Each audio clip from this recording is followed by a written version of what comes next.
Tampa Bay Buccaneers versus the Chicago Bears. This was a game where you were like, the Bears should win.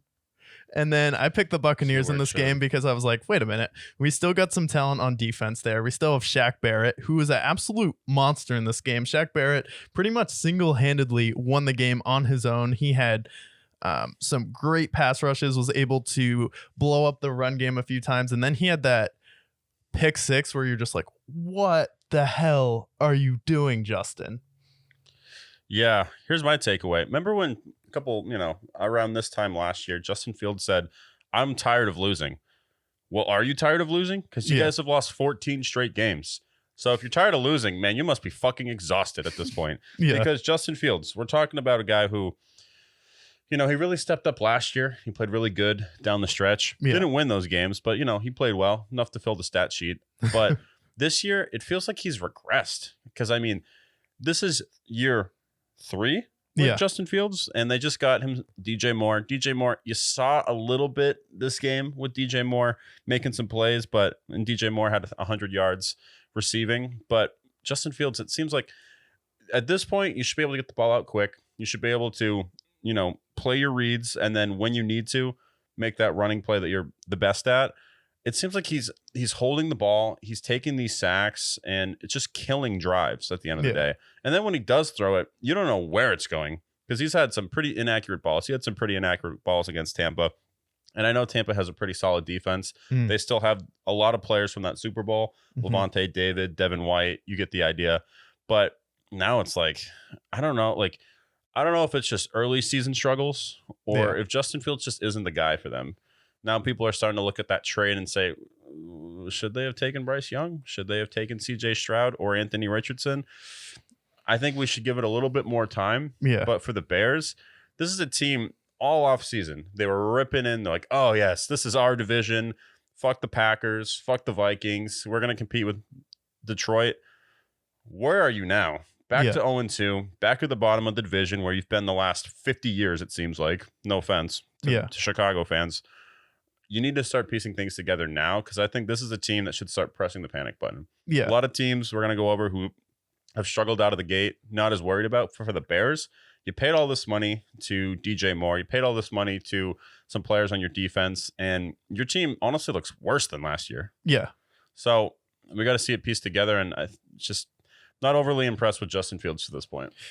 So the Bears offense, before I get into the Bucs, really want to stay on this point. When I rewatched the game on Monday, all I saw was miscommunication after miscommunication after miscommunication. Do I think Justin Fields is part of the problem? Yes. And I think Justin Fields definitely had some moments where I was looking at him move in the pocket and he was just kind of like wide-eyed and he wasn't sure where he was going with the ball. And then DJ Moore, Cole Kmet running the same routes by accident, running into each other. So I'm like, not only is there a Justin Fields problem with this team where he's not that quarterback who's going to step in and be a culture changer for you and then really turn around the future of your franchise like some of these other quarterbacks have in lesser situations. And even with Anthony Richardson, he showed some really good flashes already. With the Indianapolis Colts, even though it's a better situation, but better coaching. And then it's like the offensive coordinator got to figure something out because we can't have this many miscommunications on offense.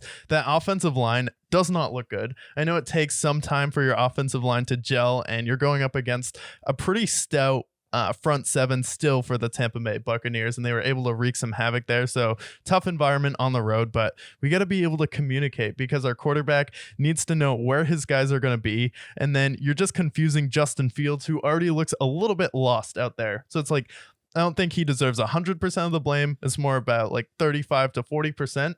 And then they're inefficient running the ball. DJ Moore, we've said DJ Moore is a guy, but is he going to be the guy that's going to be the Stephon Diggs, the AJ Brown? No, he's the guy that's electric when he's alongside one of those guys. And with the Panthers, we're always on the train where like Robbie Anderson and DJ Moore, Baker Mayfield, not in love with that, especially with Matt Rule and his clown offense this year. And then we already saw him lost to Deion Sanders in college. So it's like with the Bears, we just need to figure out the communication on offense. The only explosive player that was able to make something out of nothing was Cole Kmet. Cole Kmet still is the cornerstone and staple on that offense. Him and DJ Moore are really good players, and they are able to make something out of nothing and have some explosive plays, but you still need another dynamic guy on that offense. We still need to figure out the pass protection and the run game. So it's going to be a long season for the Chicago Bears, but I don't know if the coaching is good enough to figure that out. I don't think Matt Eberflus is the guy. I think this should be his last chance. Then give Justin Fields a new opportunity with a new offensive coordinator.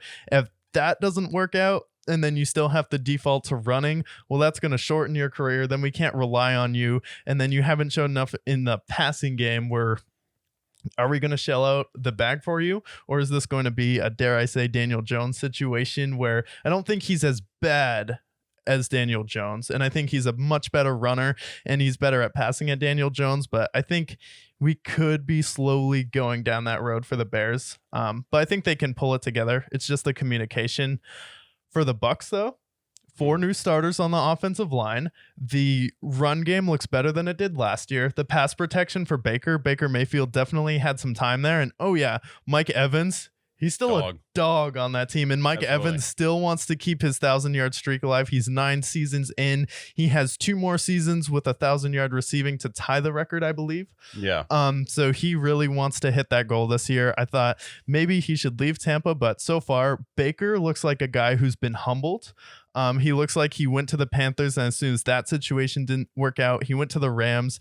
That humbled him. He's playing for his career right now. He doesn't look like he's forcing the issue as much as he had in the past. The play calling looks a lot better than it did in Carolina. I think the situation fits him a lot better, and the Bucs are going to be a team like, hey, we're in the Super Bowl a few years ago. We had a lot of injuries last year with Tom Brady on defense and the offensive line, and we really couldn't get a run game going.